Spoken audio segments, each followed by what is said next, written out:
Assalamualaikum warahmatullahi wabarakatuh. Kita masih di bab dinamika rotasi dan kesetimbangan benda tegar.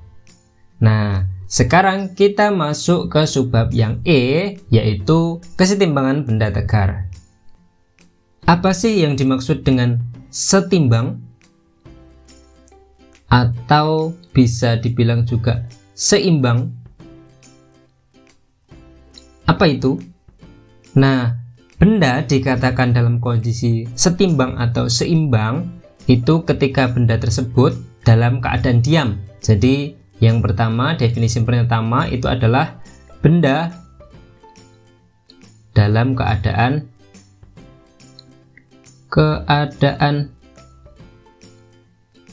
diam.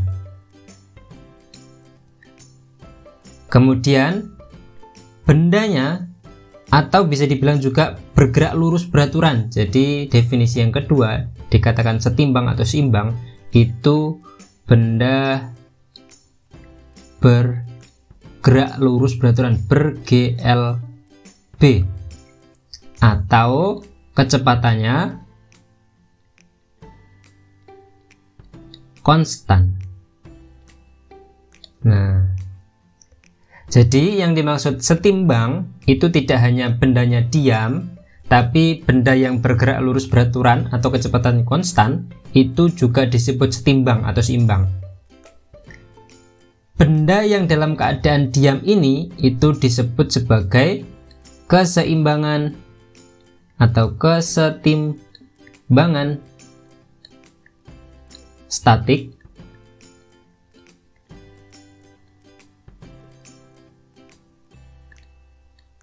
Sedangkan benda yang bergerak lurus beraturan atau kecepatannya konstan itu disebut sebagai kesetimbangan dinamik. Kesetimbangan yang kita bahas pada bab ini itu adalah kesetimbangan statik yang terjadi pada partikel, sistem partikel, maupun pada benda tegar. Oh ya, sebelum kita masuk ke pembahasan, supaya kita mahir dalam menyelesaikan masalah kesetimbangan benda tegar, kita harus menguasai dengan baik kemampuan menggambar diagram benda bebas atau menggambar gaya-gaya yang terjadi pada suatu sistem dan menghitung torsi terhadap suatu poros tertentu. Nah, ini sangat terkait dengan materi vektor pada kelas 10. Oke, kita masuk ke pembahasan pertama, yaitu kesetimbangan statik sistem partikel. Nah, kita geser dulu ke atas. Dalam kesetimbangan statis atau statik sistem partikel, itu bendanya dianggap sebagai sebuah titik materi atau partikel. Jadi, di sini benda dianggap sebagai titik materi atau partikel. Nah, dan kita tahu gerak yang terjadi atau gerak yang dapat terjadi pada sistem partikel itu hanyalah apa? Gerak translasi. Gerak yang terjadi hanya gerak translasi, artinya tidak mengalami gerak rotasi. Oleh karenanya, syarat kesetimbangan sistem partikel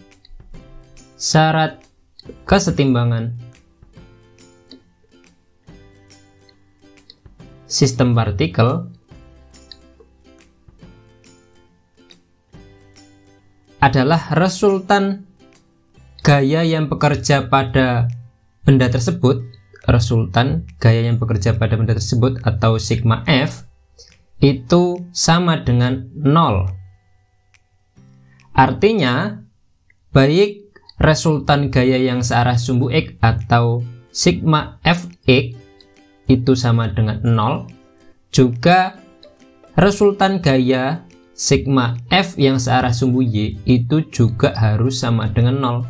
Nah, ini adalah syarat kesetimbangan untuk sistem partikel.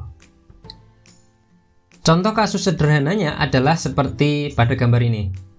Misalkan ada sebuah benda tergantung pada tali, jadi digantung pada tali seperti pada gambar ini. Titik penghubung ketiga tali ini kita beri tanda O. Jadi di sini kita kasih tanda ini adalah O. Titik O. Titik yang ada di sini. Kalau kita uraikan gaya-gaya yang terjadi, benda ini memiliki gaya berat. Benda ini memiliki gaya berat W yang arahnya ke pusat bumi atau ke bawah di sini. Kemudian tali pertama di sini mengalami tegangan, berarti di sini arahnya ke sini sebesar T1. Tali kedua juga mengalami tegangan di sini sebesar T2. Kemudian tali ketiga ditarik dengan gaya berat benda sehingga benda mengalami tarikan ke atas oleh tali sebesar T3. Titik O ini juga mengalami tarikan ke bawah sebagai reaksinya sebesar T3 namun arahnya ke bawah. Ini nilainya sama dengan yang ke atas dan yang bawah ini sama. Besarnya T3 ini itu sama dengan berat dari benda karena dalam kondisi diam, sehingga T3 itu sama dengan berat bebannya atau W. Perhatikan titik O ini dapat kita anggap sebagai suatu titik materi atau partikel.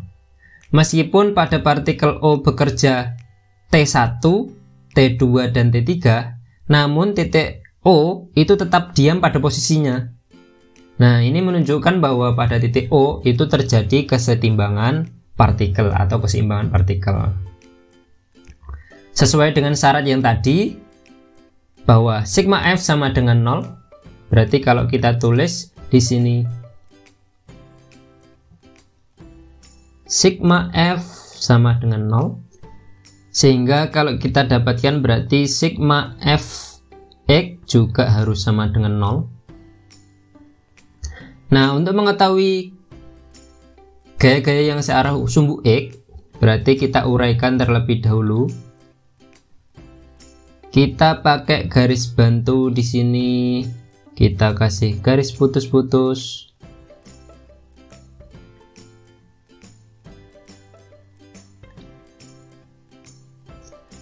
Biasanya pada kasus seperti ini, di sini diketahui sudut theta 1, misal aja theta 1, kemudian di sini adalah theta 2. Nah, gaya T1 atau tegangan 1 ini kan miring.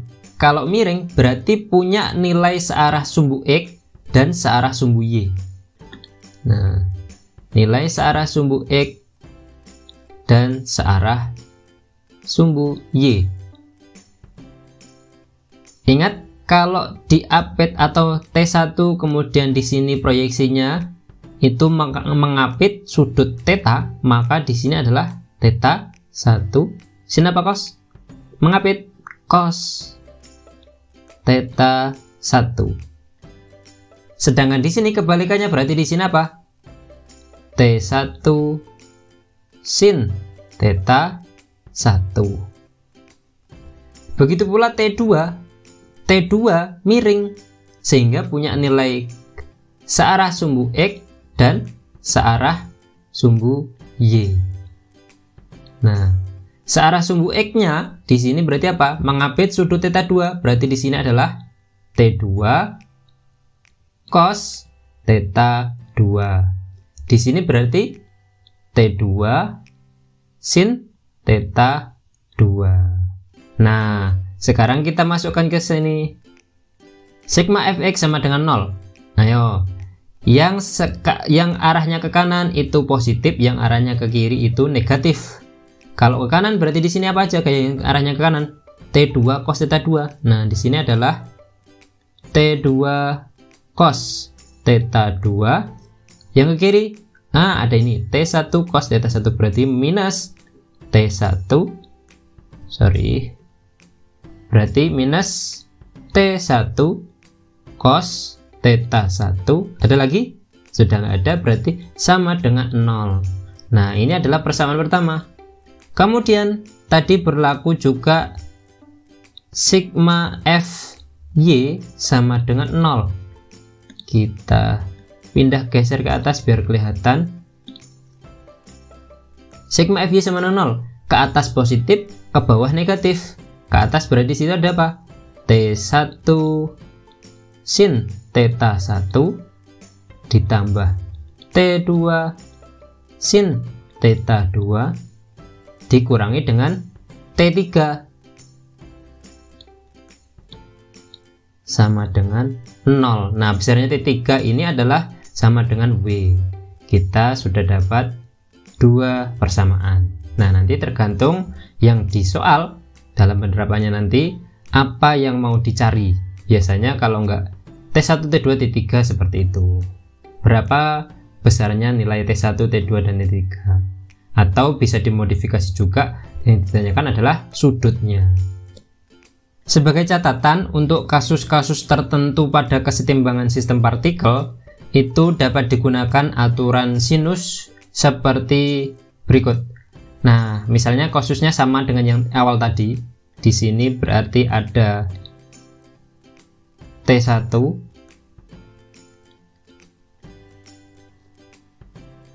kemudian di sini ada T2, dan di sini ada T3. Di sini ada gaya berat beban.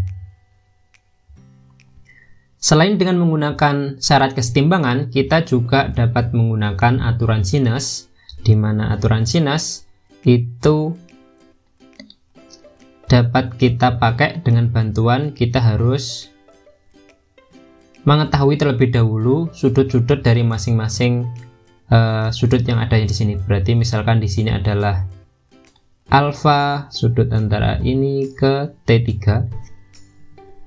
Sudut antara T2 sampai T3 itu adalah alfa, misal saja.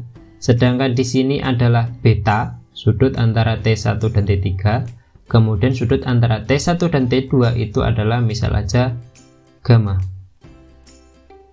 Nah, aturannya adalah seperti ini, di mana T1 per sinus sudut di seberangnya, sinus sudut seberangnya, sin berarti di sini adalah T1, sudut seberangnya alfa, berarti sin alfa itu sama dengan T2 per sinus sudut seberangnya, berarti di sini adalah sin beta, itu juga sama dengan T3 per sinus sudut di seberangnya, berarti sin gamma. Nah, ini juga bisa diterapkan pada kesetimbangan sistem partikel. Hasil bagi setiap gaya dengan sinus sudut di seberangnya itu selalu bernilai sama. Oke, kita masuk ke contoh soal. Oke, di sini kita sudah dapat contoh soalnya adalah seperti ini. Ini adalah contoh soal.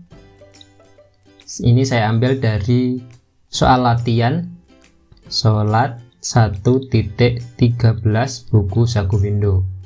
Pertanyaannya, tentukan besar masing-masing tegangan tali pada gambar berikut. Jadi di sini ada T1, T2, dan T3. Kita disuruh mencari besar masing-masing tegangan talinya. Nah, kalau kita terapkan pakai dua cara, berarti cara pertama, ini yang cara pertama, cara 1, kita pakai yang syarat kesetimbangan. Tadi sigma F sama dengan 0. Di mana sigma Fx harus sama dengan 0. Nah, berarti kalau sigma Fx sama dengan 0, kita uraikan gaya-gaya yang terjadi pada sistem ini. T1 karena sudah lurus, tidak miring, berarti tidak perlu kita proyeksikan. Sedangkan yang T2 miring, artinya punya nilai searah sumbu X dan nilai searah sumbu Y. Nah, di sini yang diketahui sudutnya adalah 30 derajat, posisinya di sini, 30 derajat di sini. Berarti ini kan mengapit sudut 30 derajat ini, mengapit sudut. Artinya kalau mengapit sudut, berarti di sini adalah T2 cos 30. Ingat, tidak selamanya yang searah sumbu Y itu sin, tidak selamanya yang searah sumbu X itu cos, tapi tergantung sudut yang diketahui atau tergantung sudut yang kita pakai. Nah, berarti yang di sini yang searah sumbu X itu adalah T2 sin 30. Nah, di sini juga ada beratnya W. Besarnya W berapa? M kali G. Berarti sama dengan 10 kali, kita ambil aja percepatan gravitasinya adalah 10 meter per sekon kuadrat. Jadi di sini adalah 10 kali 10 sama dengan 100 Newton beratnya. Kemudian kita masukkan ke sini sigma fx sama dengan 0. Cari dulu yang positif, berarti yang ke kanan. Berarti di sini adalah T2 sin 30 terus minus T1 sama dengan 0.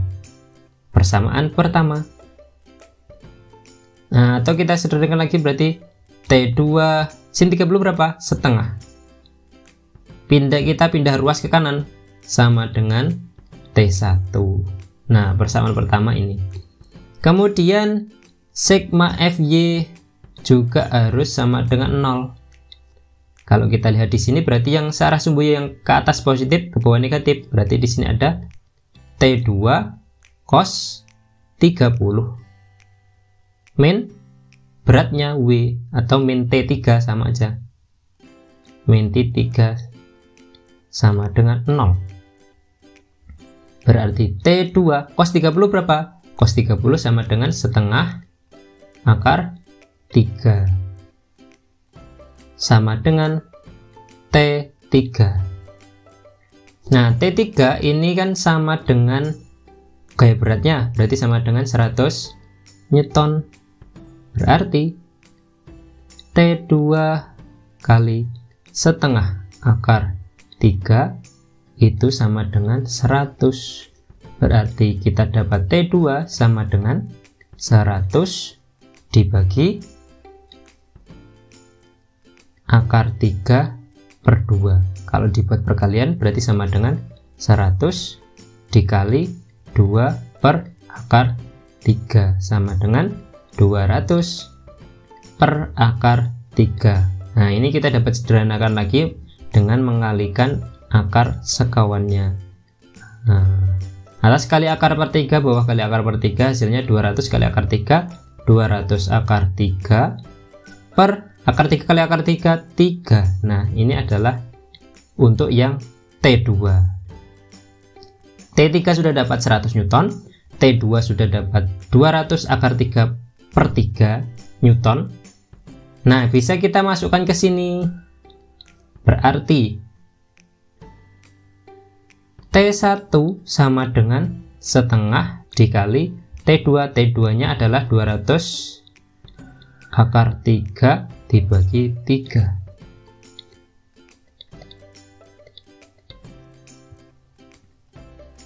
Bagi 2 habis, bagi 2 100.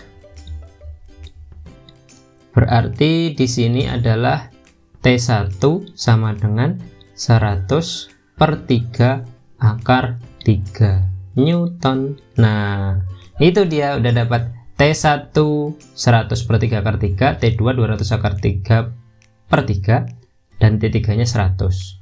Nah, kalau kita coba pakai cara yang aturan sinus tadi, aturan sinus yang ini, kita coba pakai cara itu.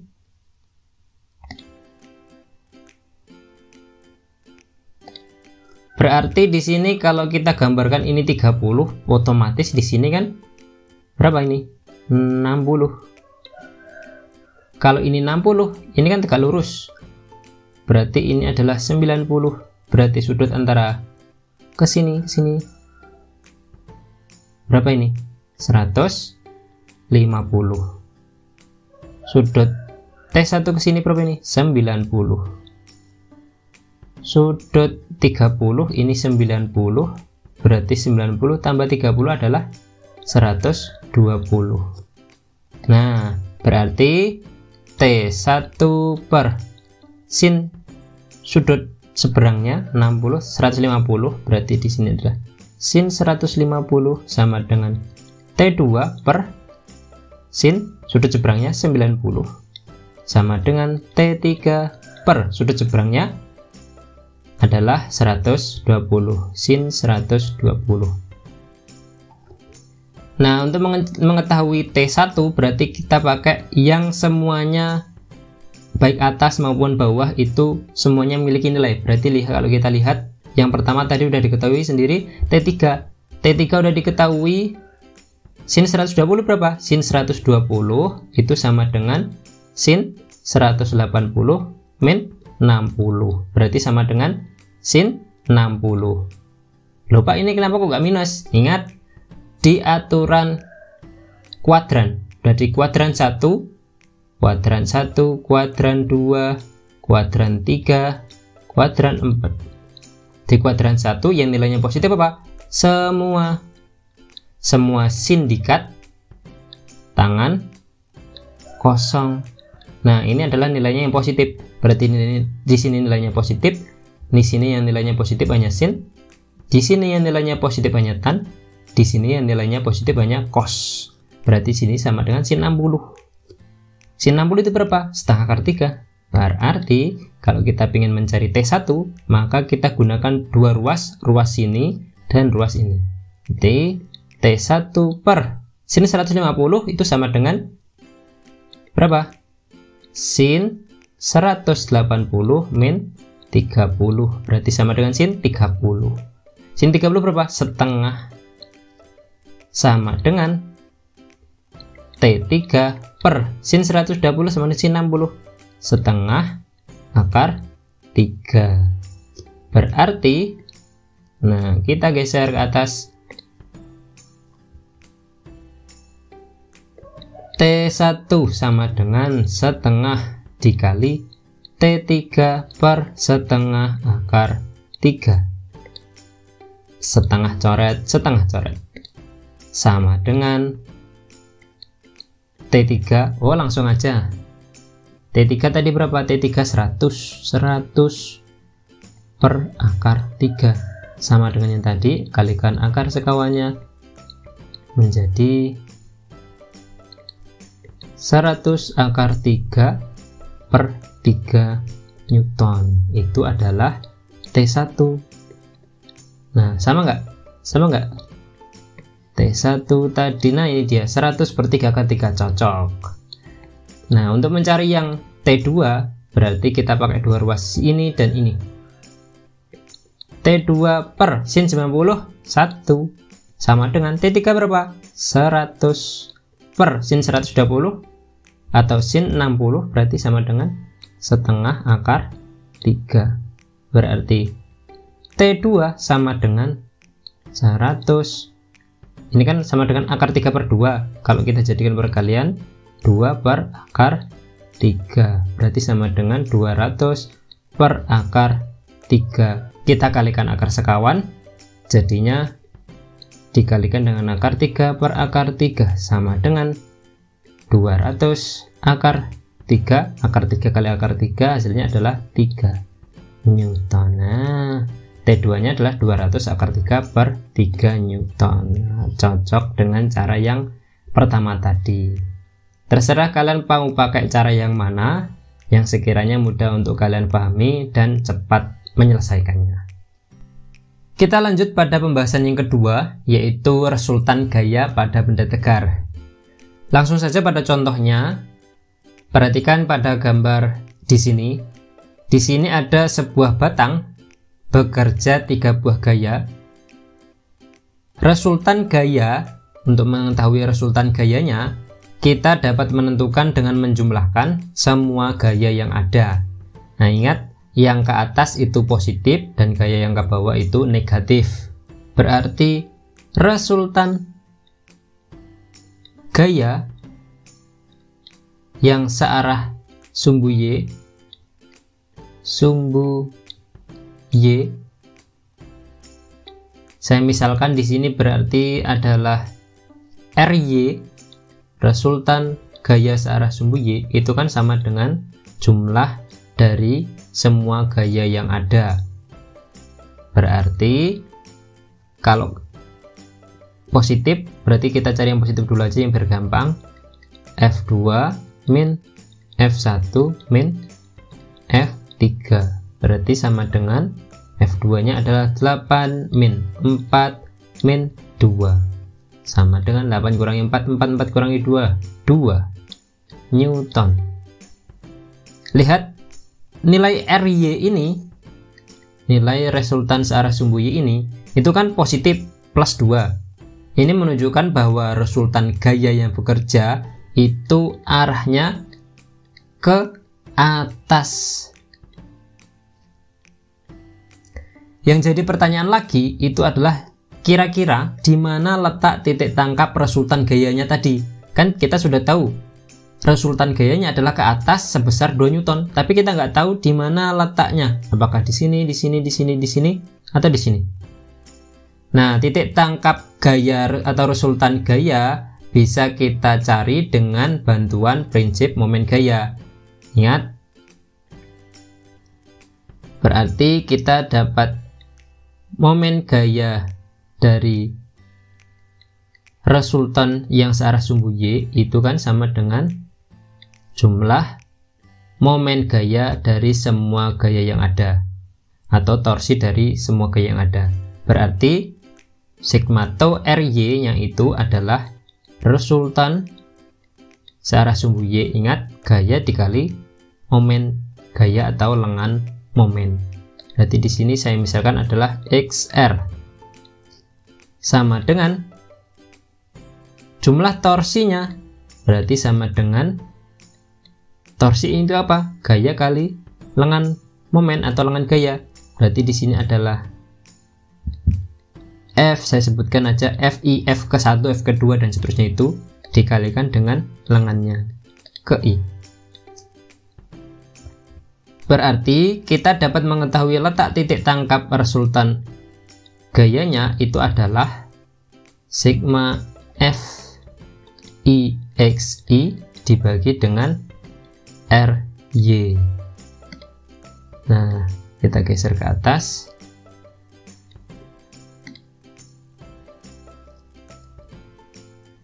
Atau kalau kita perjelas lagi, sigma FIXI itu apa?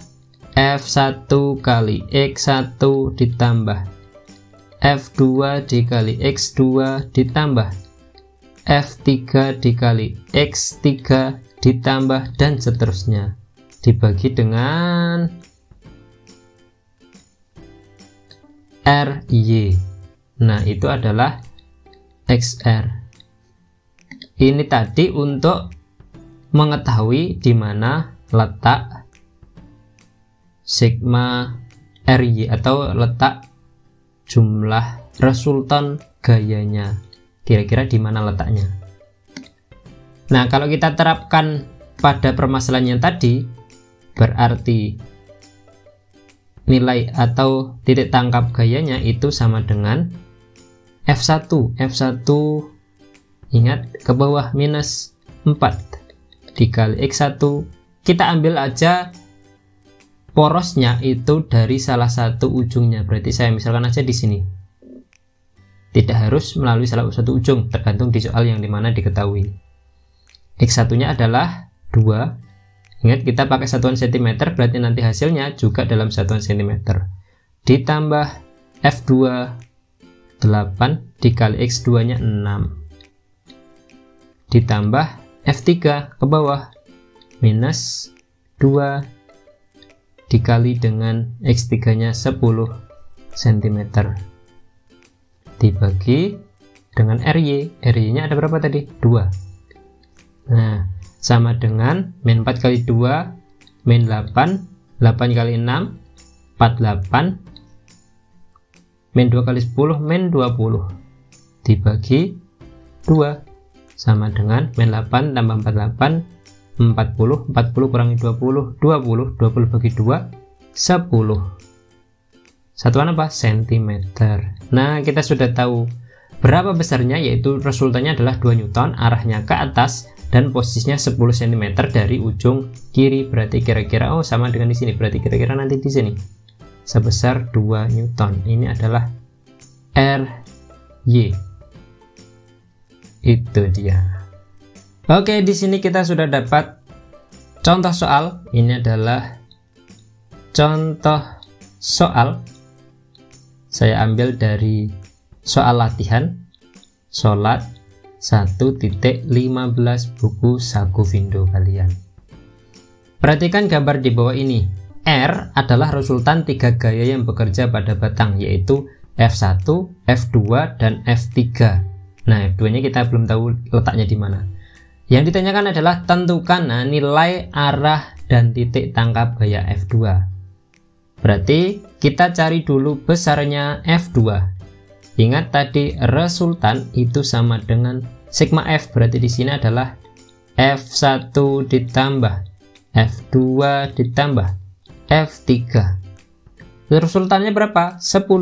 Karena ke bawah sehingga jadinya di sini adalah min 10 sama dengan F1 3, F2 kita cari